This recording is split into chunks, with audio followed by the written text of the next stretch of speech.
merci de nous recevoir donc, pour l'exposition de la coccinelle à la Galerie Maghem. On voulait d'abord savoir comment est venue cette idée d'exposition. Pourquoi maintenant? Je vous renvoie directement à mon agent, celui qui a tout organisé. C'est pas, honnêtement, je ne peux pas répondre là, parce que c'est pas moi qui vais aller trouver des... Picasso aurait pu, moi non. Non, je ne peux pas aller solliciter une galerie où je n'ai pas exposé mes jolies coccinelles. Donc non, ça c'est un problème d'organisation qui m'échappe un peu. Et lorsque vous aviez dessiné vos premières coccinelles, est-ce que vous imaginiez un tel futur? Pour la coccinelle, non, jamais. Non. Mais pour le reste non plus. Pour le reste, jamais imaginé. Certaines choses que je dis à mon propos, j'aurais jamais imaginé. Et l'idée de la coccinelle en elle-même, ça vous est venu je crois que j'ai jamais répondu à cette question, c'est marrant. Mais bon. Non, mais ça fait rien. C'est parce que j'aime pas faire des décors, et je suis nul en décor. Je sais pas comment, quand je vois les mecs comme Alexis, tout ça, dessiner avec une perspective impeccable, moi tout se casse la gueule, donc j'aime pas ça. Donc, je ne fais que des personnages. Quand je veux qu'un personnage rentre, passe d'une pièce à une autre, alors bon, là je dessine une porte, d'une pièce à une autre, je dessine une porte, et puis après elle disparaît. En fait, je dessine ce qui est nécessaire à l'intrigue, au gag.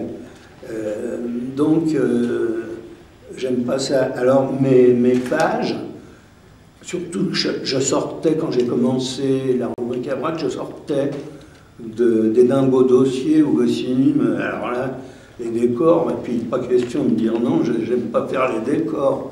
Donc, ça me semblait un peu vide.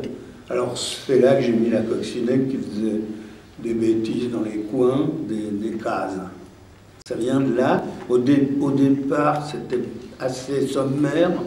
Et il n'y avait pas qu'une coccinelle, il y avait des insectes, des bestioles dans les premières. Et petit à petit, la coccinelle est devenue omniprésente avec un graphisme approximatif, jusqu'à ce que petit à petit, elle aboutisse au graphisme actuel dont on a plein d'exemples en bas dans la galerie. Voilà. Et une question que je me suis toujours posée quand vous...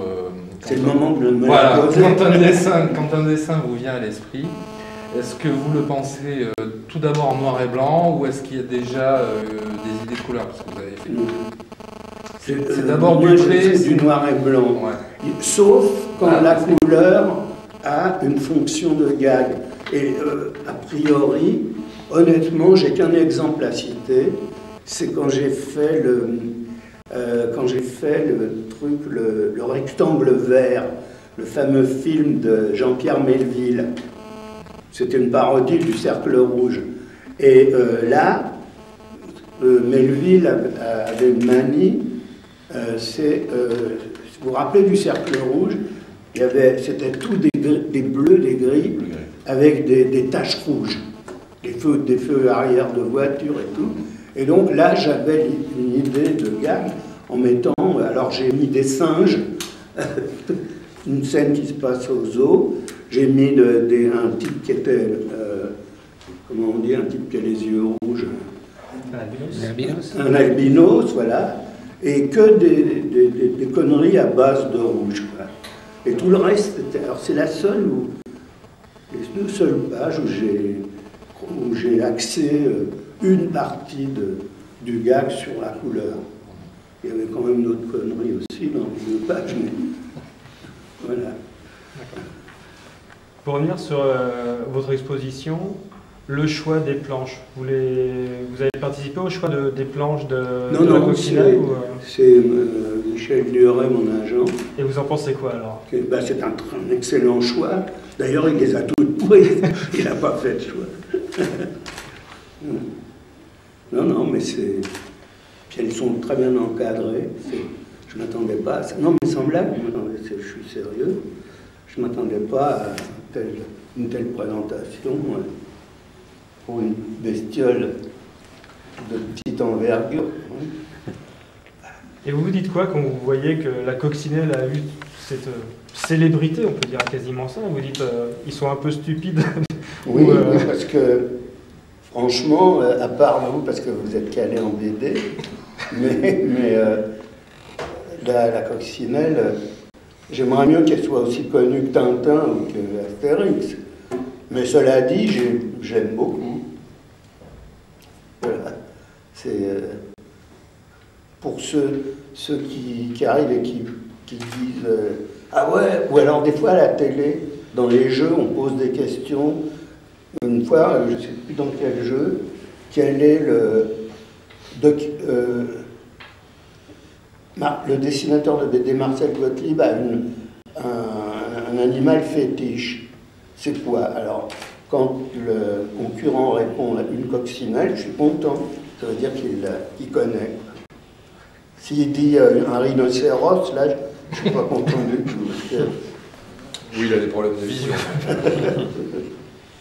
Mais d'une manière générale, quand vous avez commencé à dessiner, que vous avez senti que la carrière, entre guillemets, était finalement quelque chose en train de se faire, est-ce que vous imaginiez que des gens comme nous, 20, 30 ans, 40 ans plus tard, auraient été nourris à vos BD, on va dire du début de notre adolescence jusqu'à aujourd'hui? Jamais, non, jamais.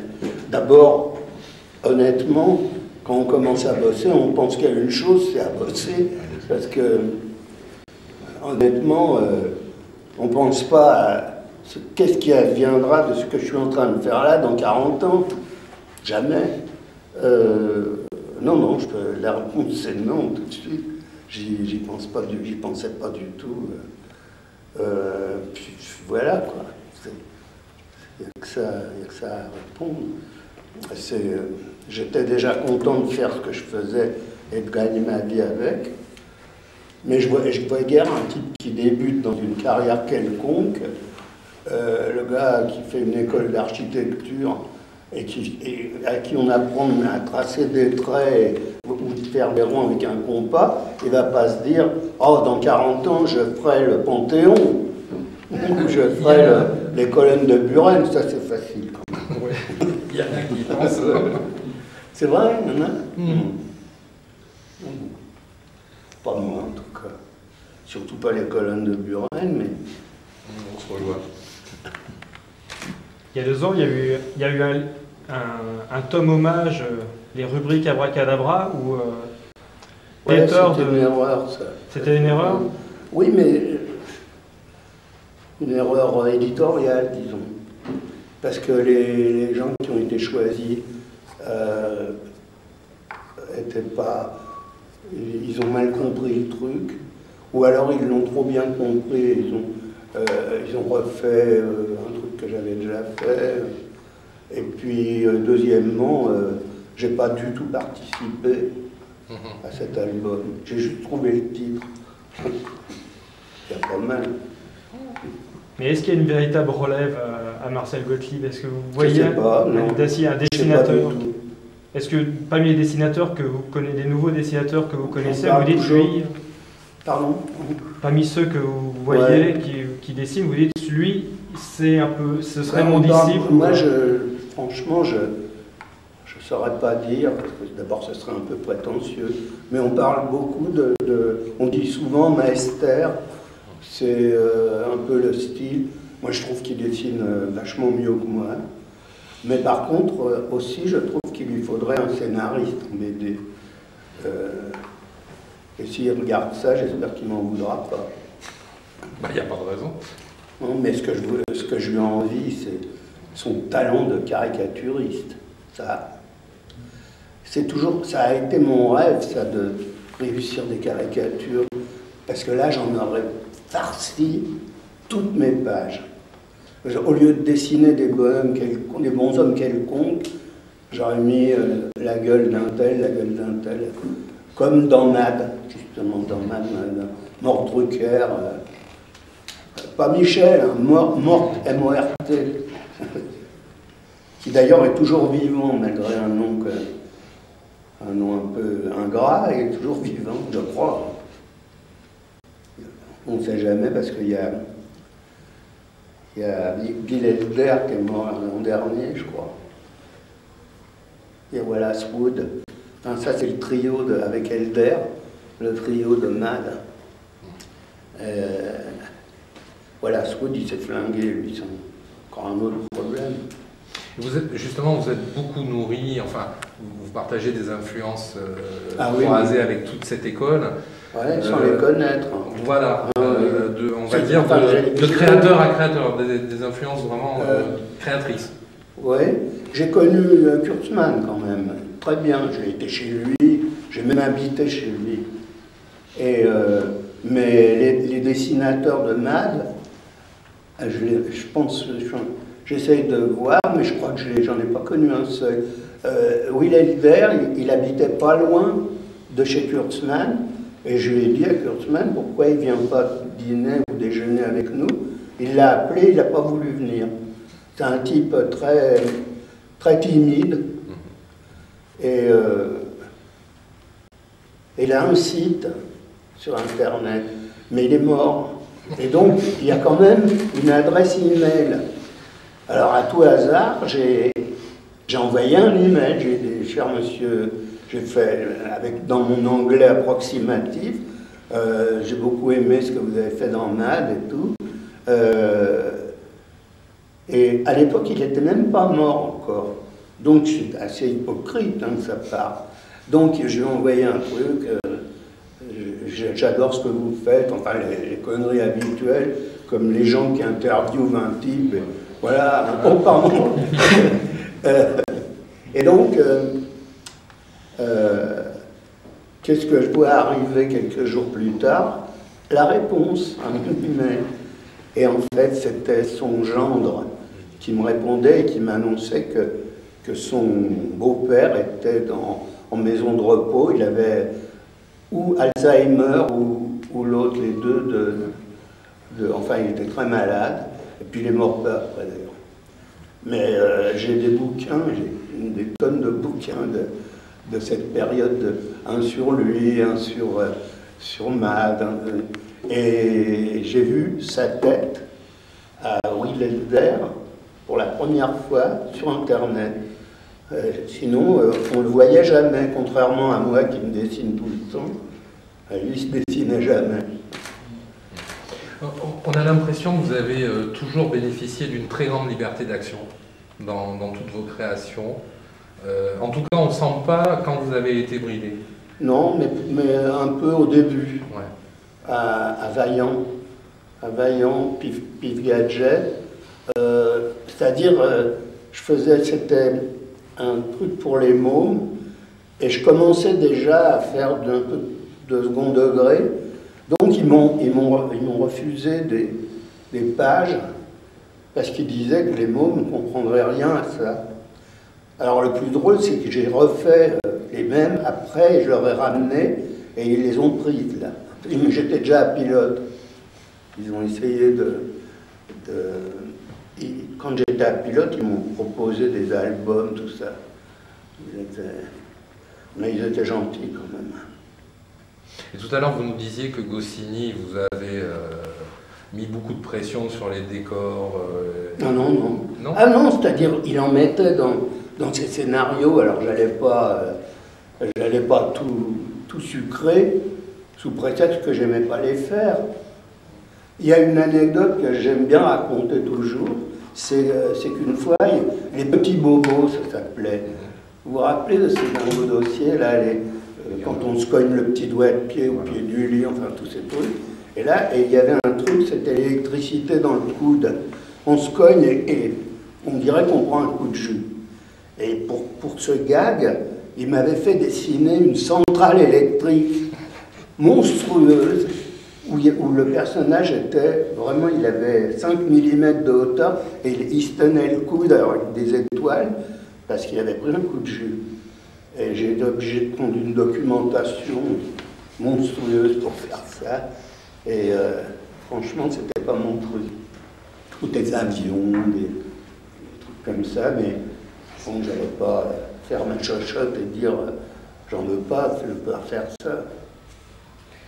Là, on parlait d'Internet, des emails. Vous avez un site Internet. Oui. Est-ce que c'est un outil que vous auriez aimé Bah, si j'avais été beaucoup plus jeune, je pense que ça m'aurait vachement plu.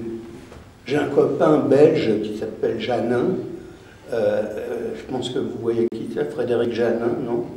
Qui était dans Spirou à une époque, et qui, enfin bref. Et lui, il fait toutes ses pages à l'ordinateur. Tout. Le dessin, la couleur, même le lettrage, il a fait sa police, il m'a fait la mienne aussi, le caractère.